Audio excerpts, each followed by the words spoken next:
નમસ્તે વિદ્યાર્થી મિત્રો, જય શ્રી રાજેશ્વર ઓગાન.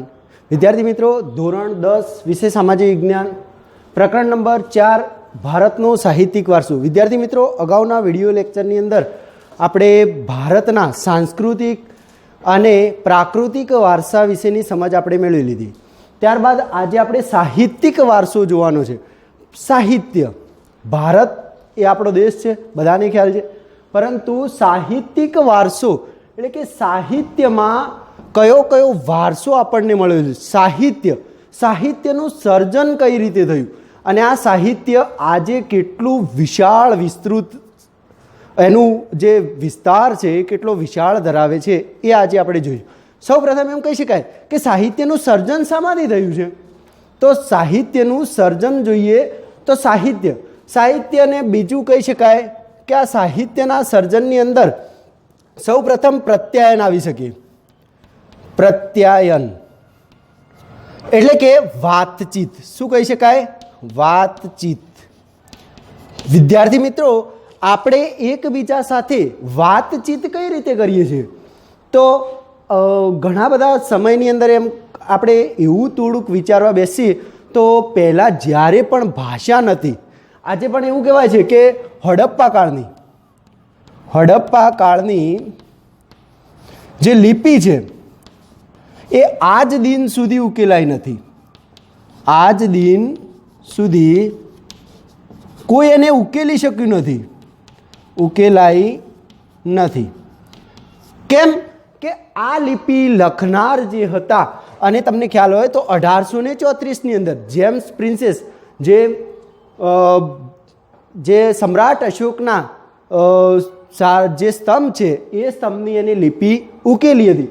પરંતુ હડપ્પા કાળની જે લિપિ છે અને આ લિપિ હતી એ કઈ લિપિ હતી? તો ચિત્રલિપિ હતી. કઈ લિપિ હતી? ચિત્રલિપિ. અને આ ચિત્રલિપિની જોઈએ તો પ્રત્યાયન શાના દ્વારા એટલે કે વાતચીત શાના દ્વારા થાય છે? તો વાતચીત એટલે કે પ્રત્યાયન આપણે એકબીજા સાથે જે વાતચીત અથવા જે ચર્ચા કરીએ છીએ એ શાના દ્વારા થાય છે? તો એ ભાષા દ્વારા થાય છે. આ ભાષાનો સૌ પ્રથમ ઉત્પન્ન ક્યાંથી થઈ અથવા ભાષા કઈ રીતે એનું રૂપ સ્વરૂપ અને પોતે ધારણ કર્યું કે આ ભાષા ક્યાંથી આવી? તો સૌ પ્રથમ જે પ્રાચીન સમયના લોકો હતા એ પ્રત્યાયન માટે એટલે કે જ્યારે એકબીજા સાથે વાત, તમે ઘણા સમય પહેલાં સાંભળ્યું છે તો 12 ગાઉએ બોલી બદલાય, બરાબર? 12 ગાઉએ બોલી બદલાય એટલે કે થોડુંક ભાષાની અંદર પરિવર્તન આવે. અને આજે પણ આપણા બંધારણની અંદર પણ ઘણી બધી ભાષાઓનો ઉલ્લેખ થયેલો છે. આ પ્રમાણે ભાષાઓ બધી અલગ અલગ હોય. મારવાડી હોય, રાજસ્થાની હોય, હિન્દી હોય, મરાઠી હોય, તમિલ, તેલુગુ, કન્નડ, મલયાલમ, આ બધી જ ભાષાઓ છે. ગુજરાતી હોય, પંજાબી હોય, આ બધી ભાષાઓ છે. પણ આ ભાષાઓ સમયાંતરે વિકાસ પામી છે અને એનો વિકાસ થયો છે. પણ સૌ પ્રથમ આ પ્રત્યાયન કરવા માટે શું હતું? તો પહેલાં હાવભાવ. આજે પણ હાવભાવ એટલે કે એક્સપ્રેશન. તમે કોઈકના મોઢા ઉપરથી તમે કહી શકો છો કે આ વ્યક્તિ ખુશ છે અથવા તો એ દુઃખી છે. કારણ શું છે? એક્સપ્રેશન, એના હાવભાવ. બીજું શું હોઈ શકે? સંકેતો. જ્યારે પણ આપણે એક ઉદાહરણ લઈ લઈએ તો જ્યારે પણ આપણે રસ્તા ઉપર ડ્રાઇવિંગ કરતા હોય અથવા તો ચાલતા હોય ત્યારે તમારે કઈ બાજુ વળાંક લેવો છે અથવા રસ્તો કઈ બાજુ વળાંક લે છે અથવા તો ક્યાં આગળ બમ્પ છે અથવા તો ક્યાં આગળ થોભવું છે, એના માટે તમારે આજે પણ શાનો ઉપયોગ થાય છે? તો સંકેતોનો ઉપયોગ થાય છે. બીજું છે ચિત્રો. અહીંયા વાત કરીએ આપણે કે ચિત્રલિપિ, ચિત્રો. આ ચિત્રો દ્વારા પણ આપણે એકબીજાને આની અંદર શું છે? તમે નાના ધોરણમાં ભણી ગયા કે એક મેળાનું ચિત્ર આપ્યું અને ચિત્ર ઉપરથી તમને એવું કહેવામાં આવે કે આ આપેલ મેળાના ચિત્રનું તમારા શબ્દોમાં વર્ણન કરો. એટલે કે તમે ચિત્ર જોઈને તમે વર્ણન કરશો કે આ મેળાનો માહોલ કેવો હોઈ શકે છે. આ બધો ભાવ છે એટલે કે ભાષાના. પછી ધ્વનિઓ, બોલીઓ અને લિપિઓ. ધ્વનિઓ, બોલીઓ અને લિપિઓ. જોઈ લો અહીંયા ધ્વનિઓ એટલે કે અવાજો. અવાજો અલગ અલગ હોઈ શકે. હસીનો અવાજ અલગ હોય, રુદનનો અવાજ અલગ હોય, અથવા તો કોઈ ગાયનનો અવાજ અલગ હોય, જ્યારે ગાવાનું હોય ત્યારે એનો અવાજ અલગ હોય. આ પ્રકારની ધ્વનિઓ, ધ્વનિ એટલે કે અવાજો, વિવિધ પ્રકારના અવાજો. કોઈ જાનવરને ભગાડવું હોય, જાનવર, પક્ષી, પ્રાણીઓના અવાજો, આ બધા અલગ અલગ. હવે બોલીઓ એટલે કે મેં હમણાં વાત કરી કે બહાર ગાવું એ બોલી બદલાય. બોલીઓ અલગ અલગ હોઈ શકે, દરેકની બોલી અલગ અલગ હોઈ શકે, કે હિન્દી હોય, ગુજરાતી હોય, તળપદી ભાષા હોય, મરાઠી હોય, તમિલ હોય, તેલુગુ હોય, કન્નડ, એ બધી ભાષાઓ છે. પણ ભાષાની અંદર પણ બોલીઓ આવે છે. અને ત્યારબાદ છે કે લિપિઓ, અલગ અલગ પ્રકારની, જેમાં આપણે ચિત્રલિપિની વાત કરી, જે આજ દિન સુધી કોઈ ઉકેલી શક્યું નથી. આ પ્રમાણે આ બધું શાના માટે છે? તો પ્રત્યાયન માટે છે, એટલે કે એકબીજા જોડે વાત કરવા માટે છે. અને વાત કરતાં કરતાં શાનો ઉદ્ભવ થયેલો છે? ભાષાનો ઉદ્ભવ થયેલો છે. હવે ભારતીય જે સાહિત્ય છે, ભારતીય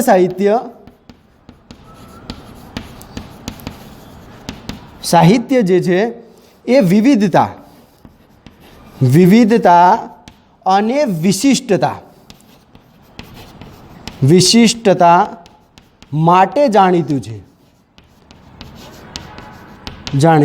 શાના માટે જાણીતું છે? તો ભારતીય જે પણ સાહિત્ય છે એ શાના માટે? તો એની વિવિધતા અને એની વિશિષ્ટતા માટે જાણીતું છે. ઘણું બધું સાહિત્ય રચાયું. વાત કરીએ તો જૂની પ્રાચીન લિપિઓથી માંડીને આજ સુધીની અંગ્રેજી ભાષા સુધીનું પણ સાહિત્ય રચાયું છે, જેમાં ઘણું બધું સાહિત્ય કહી શકાય. પદો હોઈ શકે, ગરબીઓ, ગીત હોઈ શકે, ભજન હોઈ શકે, ઉર્મી ગીતો હોઈ શકે. આ બધા જ પ્રકારનું સાહિત્ય રચાયું છે. હવે જોઈએ તો ભારતીય સાહિત્ય જે છે એના વિદ્વાનોના પ્રકારે, એટલે કે વિદ્વાનોના મતે ભારતીય સાહિત્યના બે પ્રકારો પડે છે. કેટલા પ્રકારો પડે છે? તો બે પ્રકાર પડે છે. કયા કયા? તો એક વૈદિક સાહિત્ય અને બીજું છે પ્રશિષ્ટ સાહિત્ય. કોના મતે? તો વિદ્વાનોના મતે ભારતીય સાહિત્યના પ્રકારો કેટલા છે? જો તમને એવું પૂછવામાં આવે કે વિદ્વાનોના મતે પ્રાચીન ભારતીય સાહિત્યના કેટલા પ્રકારો પડે છે, અહીંયા એવું પણ લખી શકાય કે પ્રાચીન ભારતીય સાહિત્યના કેટલા પ્રકારો પડે છે? તો બે પ્રકારો પડે છે, એક વૈદિક સાહિત્ય અને પ્રશિષ્ટ સાહિત્ય. પણ આનો એક ત્રીજો પ્રકાર પણ ઉમેરી શકાય છે. જો તમને પૂછવામાં આવે તો કેટલા પ્રકાર? બે પ્રકાર. પરંતુ એક લોક સાહિત્ય પણ આવી શકે. લોક સાહિત્ય, જેને લૌકિક ભાષા અથવા લોકબોલીમાં પણ સાહિત્ય રચાયેલું છે. લોકબોલીમાં પણ સાહિત્ય રચાયેલું છે. ઘણા બધાની લોકબોલીઓ હોય, અને લોકબોલી એ કેવી હોય? તળપદી હોય, લોકોની બોલી. અને લોકબોલીમાં પણ કેટલુંક સાહિત્ય રચાયેલું છે. તો અહીંયા ફરીથી એકવાર જોઈ લઈએ કે હડપ્પા કાળની જે પ્રાચીન જે લિપિ હતી, જે કઈ લિપિ હતી? ચિત્રલિપિ, જે આજ દિન સુધી કોઈ ઉકેલી શક્યું નથી. આ પ્રત્યાયન એટલે કે વાતચીત શાના દ્વારા કરવામાં આવે છે? તો ભાષા દ્વારા વાતચીત કરવામાં આવે છે. તો પ્રાચીન સમયની અંદર કઈ રીતે લોકો એકબીજા જોડે વાતચીત કરતા? તો હાવભાવ દ્વારા, સંકેતો દ્વારા, ચિત્રો દ્વારા, ધ્વનિઓ, બોલીઓ, લિપિઓ દ્વારા જે અલગ અલગ અવાજો નીકાળી અને એ શું કરતા હતા? તો પ્રત્યાયન એટલે કે વાતચીત કરતા હતા. ભારતીય સાહિત્યને એ ભારતીય જે સાહિત્ય છે એની વિવિધતા અને વિશિષ્ટતા માટે જાણીતું છે. એવું પૂછાય તમારે MCQની અંદર 10માના બોર્ડની એક્ઝામમાં કે ભારતીય સાહિત્ય ખાલી જગ્યા માટે જાણીતું હતું. ઘણું બધું ઓપ્શનો આપ્યા હોય, પણ આપણે શું યાદ રાખવાનું? તો ભારતીય સાહિત્ય એની વિવિધતા અને વિશિષ્ટતા માટે જાણીતું હતું. જ્યારે પણ વાત કરીએ કે વિદ્વાનોના મતે પ્રાચીન ભારતીય સાહિત્યના કેટલા પ્રકાર પાડવામાં આવે છે? તો પ્રાચીન ભારતીય સાહિત્યના બે પ્રકાર પાડવામાં આવે છે. એક વૈદિક સાહિત્યની જો વાત કરીએ તો વેદો, જ્યારે પણ ઈસવીસન પૂર્વે જ્યારે પણ વેદોની રચના થઈ, એટલે કે જ્યારે વૈદિક વૈદિક કાળ. આને કેમ વૈદિક કાળ? કારણ કે વેદોની જ્યારે રચના થઈ, વેદોને જ્યારે એનો વિકાસ થયો અથવા એની રચના કરવામાં આવી, એ વૈદિક જે વેદોની રચના થઈ એ સમયને વૈદિક કાળ તરીકે ઓળખવામાં આવે. અને પ્રશિષ્ટ સાહિત્યની અંદર હિન્દી હોઈ શકે, રાજસ્થાની હોઈ શકે, ગુજરાતી હોઈ શકે, આ બધું જ સાહિત્ય, બંગાળી ભાષાનું સાહિત્ય હોઈ શકે, આ બધું જ જે મધ્યયુગીન સાહિત્યમાં આપણે લઈ શકીએ છીએ. અને કેટલુંક સાહિત્ય લોકબોલીમાં કે લોકભાષામાં રચાયું છે. હવે આપણે સૌપ્રથમ વાત કરીશું કે ભારતીય જે સાહિત્ય છે એ એકદમ સમૃદ્ધ છે. ભારતીય સાહિત્ય કેવું છે? સમૃદ્ધ છે. અને એની સમયાંતરે નવી નવી રચનાઓ થતી રહી, સમયાંતરે નવી નવી ભાષાઓ ઉમેરાઈ અને નવું નવું સાહિત્ય, એટલે કે સમય જતાં નવી નવી ભાષા ઉમેરાઈ અને નવું નવું સાહિત્ય રચાયું. શું થયું? જેમ જેમ ભારતનું પ્રાચીન સાહિત્ય કેવું છે? સમૃદ્ધ છે. સમય જતાં જતાં નવી નવી ભાષાઓ ઉમેરાઈ અને એમાં નવું નવું સાહિત્ય રચાતું ગયું, એટલે કે ઉમેરાતું ગયું. પણ આ બધાની અંદર જો વાત કરવામાં આવે તો આ જ્યારે પણ આ પ્રાચીન ભારતનું જે સાહિત્ય રચાયું છે એ મોટે ભાગે એક જ ભાષાની અંદર, જે પ્રાચીન આપણા જે વૈદિક સાહિત્યની વાત કરવામાં આવે તો વૈદિક સાહિત્ય પણ એક જ ભાષાની અંદર રચાયું છે. અને એ આપણી સૌથી મહત્ત્વની ભાષા કહી શકાય એ સંસ્કૃત ભાષા છે. કઈ ભાષા છે? તો સંસ્કૃત ભાષા. સંસ્કૃત ભાષા એક ઉત્તમ ઉદાહરણ છે, એક ઉત્તમ ઉદાહરણ છે. આજે પણ ભાષાની અંદર વાત કરીએ તો સંસ્કૃત ધોરણ 5 કે 6 થી માંડીને જ્યાર સુધી ભણીએ ત્યાર સુધી સંસ્કૃત ભાષા ભણતરમાં પણ આવે છે એક વિષય તરીકે. અને સંસ્કૃત આજે પણ યજ્ઞ યગાદી હોય, કોઈ ધાર્મિક ક્રિયાકાંડો હોય કે ધાર્મિક વિધિ હોય તો એમાં પણ શાનો ઉપયોગ? સંસ્કૃત ભાષાનો ઉપયોગ કરવામાં આવે છે. સંસ્કૃત જ્યારે પણ એની શરૂઆત થઈ ત્યારે સૌથી મહત્ત્વની ભાષા કહી શકાય. સંસ્કૃત ભાષાની અંદર એક ઉત્તમ ઉદાહરણ ગણી શકાય. સંસ્કૃત ભાષાની જો વાત કરવામાં આવે તો સંસ્કૃત ભાષા એ કોની છે? તો ઋષિઓની ભાષા છે. કોની છે? ઋષિઓની ભાષા છે. બીજી સંસ્કૃત ભાષા એ કોની ભાષા છે? તો સંસ્કૃત આર્ય ભાષા છે. સંસ્કૃત કોની ભાષા છે? આર્ય ભાષા છે. સંસ્કૃત કોની ભાષા છે? તો વિદ્વાનોની ભાષા છે. સંસ્કૃત ભાષાની વાત કરીએ તો ઋષિઓની પણ કઈ ભાષા છે? સંસ્કૃત. આર્યોની કઈ ભાષા છે? સંસ્કૃત. અને વિદ્વાનોની કઈ ભાષા છે? તો સંસ્કૃત ભાષા છે. ધાર્મિક કાર્યો સંસ્કૃત ભાષા શા માટે? તો ધાર્મિક કાર્યો માટે કઈ ભાષા વપરાય છે? તો ધાર્મિક કાર્યો માટે સંસ્કૃત ભાષા વપરાય છે. એનો વૈશ્વિક સ્તરે સ્વીકાર થયેલો છે. અને સંસ્કૃત ભાષા એક કમ્પ્યુટરની ભાષા છે. કમ્પ્યુટરે પણ આને સ્વીકારી છે. સંસ્કૃત ભાષાને કમ્પ્યુટરે પણ સ્વીકારી છે. ને આજે બીજી અન્ય ભાષાઓ ઇંગ્લિશ કે ગુજરાતી કે અન્ય હિન્દીની અંદર ટાઈપિંગ કરવા છતાં કમ્પ્યુટરને પણ કઈ ભાષા સરળ રહે છે? તો સંસ્કૃત ભાષા સરળ રહે છે. આની વૈશ્વિક સ્વીકૃતિ છે. વૈશ્વિક સ્વીકૃતિ એટલે કે આને વિશ્વ લેવલે સ્વીકારેલી ભાષા છે. કઈ ભાષા છે? સંસ્કૃત ભાષા છે. દરેક જે સાહિત્ય રચાયું એનું મૂળ કયા સાહિત્યમાં રહેલું છે? તો સંસ્કૃત ભાષાની અંદર રહેલું છે. જે સંસ્કૃત ભાષાને આપણે ઋષિઓની ભાષા તરીકે, આર્ય ભાષા તરીકે અને વિદ્વાનોની ભાષા તરીકે ઓળખતા હોય એવી કઈ ભાષા છે? તો સંસ્કૃત ભાષાનું એક ઉદાહરણ ગણી શકાય અને ઉત્તમમાંનું ઉત્તમ ઉદાહરણ ગણી શકાય. સંસ્કૃત ભાષાનો આજે ઉપયોગ ક્યાં થઈ રહ્યો છે? તો ધાર્મિક કાર્યો, યજ્ઞ યગાદી હોય કે ધાર્મિક કર્મકાંડો હોય કે કોઈ પણ ધાર્મિક કાર્ય હોય, વાસ્તુ પૂજન હોય કે પૂજાપાઠ હોય તો પણ આજે બ્રાહ્મણ કઈ ભાષાનો ઉપયોગ કરે છે? તો સંસ્કૃત ભાષાનો ઉપયોગ કરે છે. એટલે કે ધાર્મિક કાર્યોમાં પણ કઈ ભાષા વાપરવામાં આવે? સંસ્કૃત ભાષા. વૈશ્વિક સ્તરે એટલે કે વૈશ્વિક લેવલે પણ કઈ ભાષાને સ્વીકારવામાં આવી છે? સંસ્કૃત ભાષાને સ્વીકારવામાં આવી છે, જેને વૈશ્વિક સ્વીકૃતિ પણ મળેલી છે. કમ્પ્યુટરને પણ કઈ ભાષા સારી છે આમ હોય છે, એટલે કે સારી ફાવે છે અથવા તો સારી કમ્પ્યુટરની કોઈ પણ ભાષાની અંદર વાત કરીએ, અન્યની વાત કરીએ તો પૂજા વિધિમાં, પૂજા વિધિની અંદર પણ કઈ ભાષા સ્વીકારાય છે? તો સંસ્કૃત ભાષા સ્વીકારાય છે. અને હવે આ સંસ્કૃત ભાષા વિશે જો ટૂંકમાં કહેવું હોય તો જ્ઞાન, વિજ્ઞાન, તત્વજ્ઞાન, જ્ઞાન, વિજ્ઞાન, તત્વજ્ઞાન અને ધર્મની ભાષા પણ કઈ છે? તો સંસ્કૃત ભાષા છે, જેને આપણે સંસ્કૃત ભાષાને ટૂંકની અંદર જ્ઞાન, વિજ્ઞાન, તત્વજ્ઞાન અને ધર્મની ભાષા તરીકે પણ ઓળખી શકીએ છીએ.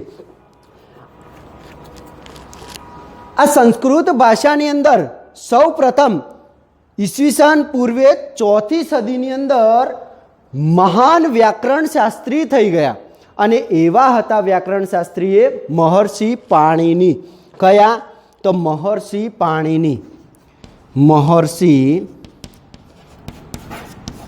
પાણિની. જોઈ લેજો અહીંયા મહર્ષિ પાણિની કોણ હતા? તો મહાન વ્યાકરણ શાસ્ત્રી. કોણ હતા? તો મહાન વ્યાકરણ શાસ્ત્રી. કઈ ભાષામાં? તો સંસ્કૃત ભાષામાં એમનું પ્રદાન છે. કઈ ભાષામાં એમનું પ્રદાન રહ્યું છે? તો સંસ્કૃત ભાષાની અંદર એમનું પ્રદાન રહ્યું છે. અને મહર્ષિ પાણિનીએ મહાન વ્યાકરણ શાસ્ત્રી થઈ ગયા. કયા સમયગાળા? ઈસવીસન પૂર્વે 4th સદીમાં એમને એક ગ્રંથની રચના કરી. કયા ગ્રંથની રચના કરી? તો એમના મહર્ષિ પાણિનીએ અષ્ટાધ્યાયી ગ્રંથની રચના કરી. કયા ગ્રંથની રચના કરી? તો અષ્ટાધ્યાયી ગ્રંથની રચના કરી. સંસ્કૃત ભાષાના મહાન વ્યાકરણ. હવે અહીંયા તમારે જો મહર્ષિ પાણિની તમારી પરીક્ષામાં પૂછાય કે મહર્ષિ પાણિની કયા ગ્રંથની રચના કરી? તો અષ્ટાધ્યાયી. પરંતુ આપણે એ રીતે લખીએ કે માની લો કે અષ્ટાધ્યાયી ગ્રંથ માટે તો આપણે કઈ ઉપયોગ કરીશું? તો અષ્ટાધ્યાયી ગ્રંથ જોઈ લો. અહીંયા તમને આમ કરીએ તો કેટલા વંચાશે? 4 વંચાય છે. તો 4th સદીમાં, બરાબર. મહર્ષિ પાણિની, આ પાણી આપણે આમ લખ્યું છે, એટલે કે હસ્વઈની જગ્યાએ દીર્ઘઈ કરીએ તો આ જોડણી કેવી છે? ખોટી થઈ. આ જોડણી કેવી થઈ? ખોટી. તો આપણને કહેવાય છે જોડણી શામાં આવે છે? જોડણી કોષ. તો વ્યાકરણમાં આવે છે. તો આપણે આને ફરીથી આમ લખીશું કે પાણી. જોડણી, અહીંયા જોડણીની ભૂલ છે. એટલે કે જોડણી શામાં આવે છે? તો વ્યાકરણમાં આવે છે. એટલે કે વ્યાકરણ શાના? મહર્ષિ પાણિની શું હતા? તો મહાન વ્યાકરણ શાસ્ત્રી હતા, બરાબર. હવે એવું પૂછાય કે એમને કયા ગ્રંથની રચના કરી? તો તમે અહીંથી જોઈ શકો છો કે ન છે એને આપણે આમ ગુજરાતીમાં કેટલા વંચાય છે? 8 વંચાય. આમ કરીએ તો કયા ગ્રંથની? 8 એટલે કે 8 એટલે કે કયા ગ્રંથની રચના કરી? તો અષ્ટાધ્યાયી ગ્રંથની રચના કરી. મહર્ષિ પાણિનીએ કયા ગ્રંથની રચના કરી? તો અષ્ટાધ્યાયી ગ્રંથની રચના કરી. તમારી પરીક્ષાની અંદર પૂછાઈ શકે છે. ક્યારે? તો ઈસવીસન પૂર્વે 4th સદીની અંદર. જોઈ લઈએ વિદ્યાર્થી મિત્રો, ફરીથી આ બાજુ ધ્યાન આપજો. સાહિત્યનું સર્જન થવા લાગ્યું ત્યારે સંસ્કૃત ભાષાની અંદર સાહિત્યનું સર્જન થવા લાગ્યું. સંસ્કૃત એક ઉત્તમ ઉદાહરણ ગણી શકાય ભાષાનું, બરાબર. સંસ્કૃત ભાષા કોને કોને સ્વીકારે છે? તો ઋષિઓની ભાષા એ પણ કઈ છે? સંસ્કૃત. આર્ય, જ્યારે આર્યો ભારતમાં આવીને વસ્યા ત્યારે એમની ભાષા પણ કઈ રહી હતી? તો આર્ય ભાષા તરીકે પણ સંસ્કૃત ભાષા રહી હતી. વિદ્વાનોની ભાષા, જેટલા પણ આજે વિદ્વાનો થઈ ગયા, મહાન વિદ્વાનો, એમને અલગ અલગ સાહિત્યમાં ગ્રંથોની રચના કરી, એ તમામ વિદ્વાનોએ પણ કઈ સાહિત્યમાં પોતાએ જ્ઞાન મેળવ્યું? પહેલાંના સમયની અંદર આશ્રમમાં અથવા તો જ્યાં પણ જે જંગલમાં રહીને વસવાટ કરીને કુટિયામાં રહીને જે પણ જ્ઞાન મેળવવાનું હતું, પહેલાં વેદોનું જ્ઞાન થયું. અને વેદો પણ શામાં રચાયેલા છે? તો સંસ્કૃત ભાષામાં રચાયેલા છે. માટે વિદ્વાનો જે પણ આજે વિદ્વાન બન્યા છે અથવા તો જે જૂના પુરાણા જે ગ્રંથો રચાય એ ગ્રંથનું જ શિક્ષણ મેળવવામાં એ ગ્રંથો બધા કઈ ભાષામાં રચાયેલા? સંસ્કૃત ભાષાના. અને જે ભણીને વિદ્વાન થયા છે એ વિદ્વાનોએ પણ કઈ ભાષામાં ભણ્યા હતા, અભ્યાસ કર્યો? સંસ્કૃત ભાષા. આજે સંસ્કૃત ભાષા ધાર્મિક કાર્યોમાં ઉપયોગમાં આવે છે. વૈશ્વિક સ્તરે એનો સ્વીકાર, ધાર્મિક કોઈ પણ એ પૂજાવિધિ હોય કે કોઈ પણ યજ્ઞ યગાદી હોય કે કર્મકાંડ હોય તો એની અંદર કઈ ભાષાનો ઉપયોગ કરવામાં આવે? સંસ્કૃત ભાષા. કમ્પ્યુટરને પણ સરળ પડતી ભાષા કઈ છે? તો સંસ્કૃત ભાષા છે. ટૂંકમાં કહીએ તો સંસ્કૃત એ જ્ઞાન, વિજ્ઞાન, તત્વજ્ઞાન અને ધર્મની ભાષા છે. અને આ જ સંસ્કૃત ભાષાની અંદર કોનું પ્રદાન રહ્યું છે? તો મહર્ષિ, મહાન વ્યાકરણ શાસ્ત્રી. કોણ થઈ ગયા? મહર્ષિ પાણિની. પાણિનીએ ઈસવીસન પૂર્વે 4th સદીમાં કયો ગ્રંથ? તો અષ્ટાધ્યાયી ગ્રંથની રચના કરી. કયા ગ્રંથની રચના કરી? તો અષ્ટાધ્યાયી ગ્રંથની રચના કરી. વિદ્યાર્થી મિત્રો, પ્રકરણ નંબર 4 ભારતનો સાહિત્યિક વારસો એ જ્યારે પણ તમે ભણતા હોય ત્યારે એક બાજુ ગ્રંથ અને એના કર્તા અથવા રચયિતા, આ તમારે એક કોઠો તૈયાર કરવાનો છે ફરજિયાત. કારણ કે ગ્રંથ કોનો છે? તમારે પરીક્ષામાં સૌથી વધારે ઓબ્જેક્ટિવ માર્ક્સ અથવા તો આ ચેપ્ટરમાંથી જે પણ 1 માર્ક્સના પ્રશ્ન પૂછાય છે એ ગ્રંથ વિશે જ પૂછાય છે કે અષ્ટાધ્યાયી ગ્રંથ તો કોનો છે, એના કર્તા કોણ છે, તો એના રચયિતા કોણ છે, અથવા તો પ્રાચીન પુસ્તક કયું છે એવું પણ પૂછી શકાય. તો અહીંયા પણ એ રીતે તમારે હોવું જોઈએ કે એક બાજુ ગ્રંથ અને બીજી બાજુ કર્તા અને રચયિતા ક્લિયર કરવાનું છે. બસ વિદ્યાર્થી મિત્રો, આ વિડીયોની અંદર આટલું જ. નેક્સ્ટ વિડીયોમાં નવા મુદ્દાઓ સાથે ફરી મળીશું. Thank you.